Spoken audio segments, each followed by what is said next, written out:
Hello viewers, আসসালামু আলাইকুম। আজ আমি আপনাদের দেখাবো কি করে আপনারা অ্যাবস্ট্রাক্ট ব্যাকগ্রাউন্ড তৈরি করে আপনি মাইক্রো স্টক সাইট থেকে আর্ন করতে পারেন। তো এই ধরনের টেক্সচার ব্যাকগ্রাউন্ড তৈরি করে আপনি খুব সহজে আর্ন করতে পারেন।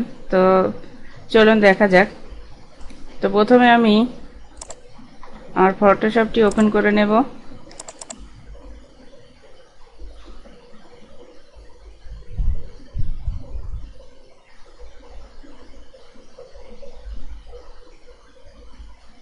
তো এখান থেকে আমি যে কোনো একটি ডকুমেন্ট নেব। এখান থেকে নিউ ডকুমেন্ট নেব।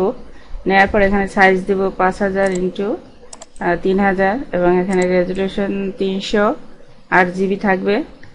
তো এখান থেকে আমি ক্রিয়েটে ক্লিক করলাম। তো ক্রিয়েটে ক্লিক করার পরে এখান থেকে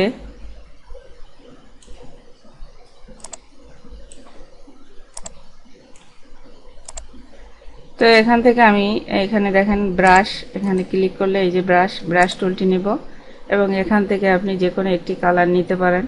তো আমি এখান থেকে একটি কালার নিচ্ছি, বা অথবা আপনি এখান থেকে কালার চুজ করতে পারেন। তো আমি এখান থেকে একটা নিলাম। নেওয়ার পরে এখান থেকে আমি ব্রাশ করে দিচ্ছি পেইন্ট।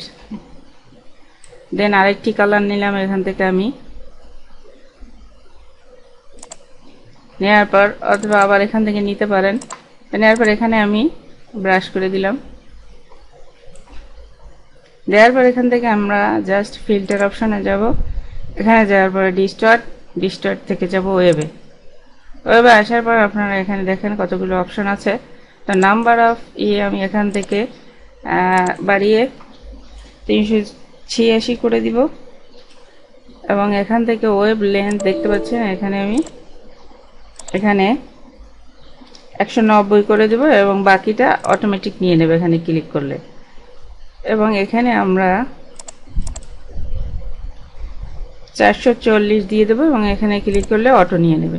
তো নেওয়ার পর এখানে দেখেন অপশন আছে টাইপের। এখানে অবশ্যই এটা সিলেক্ট রাখবেন এবং এখানে রিপিট এই অপশনটি সিলেক্ট রাখবেন। রাখার পর আমরা জাস্ট ওকে দিব। তো ওকে দিলে দেখেন টেক্সচারটা কিন্তু চলে আসছে। চলে আসার পরে জাস্ট আমি ফিল্টার অপশনে যাব। ফিল্টার থেকে আবার নয়েজে থেকে অ্যাড নয়েজে ক্লিক করব। তো এখান থেকে আপনি নয়েজ অ্যাড করবেন। দেখেন এখানে জুম করলে দেখা যায় এই যে ধরনের একটা টেক্সচার এখানে চলে আসবে। তো আমি এতটুকু রাখছি, আপনাদের যতটুকু মনে হয় আপনি ততটুকু রাখবেন। তো দেন ওকে দিলাম। ওকে দেওয়ার পর এটার কাজ আপাতত শেষ। তো এখন আমরা এটা সেভ করব। সেভ করার জন্য অবশ্যই আপনাকে ফাইল থেকে জেপিজি আকারে সেভ করতে হবে। তো এক্সপোর্ট থেকে এক্সপোর্ট অ্যাজ ক্লিক করব। তো ক্লিক করার পরে এখানে দেখেন জেপিজি সিলেক্ট থাকবে এবং এখান থেকে অনেকগুলো অপশন থাকবে। তো আমরা জাস্ট গ্রেড এখানে ক্লিক করব। এখানে ক্লিক করলে বাকি যা আছে তাই থাকবে। তো একটু লোড নেবে। লোড নেওয়ার পর এখানে এই যে ক্লিক অপশন ক্রিয়েটে ক্লিক করব। করার পরে এখানে আপনি এটা আপনার মতো সেভ দিয়ে নেন, যা নাম দিয়ে বা নাম্বার দিয়ে। তো আমি এখানে সেভ দিয়ে দিলাম।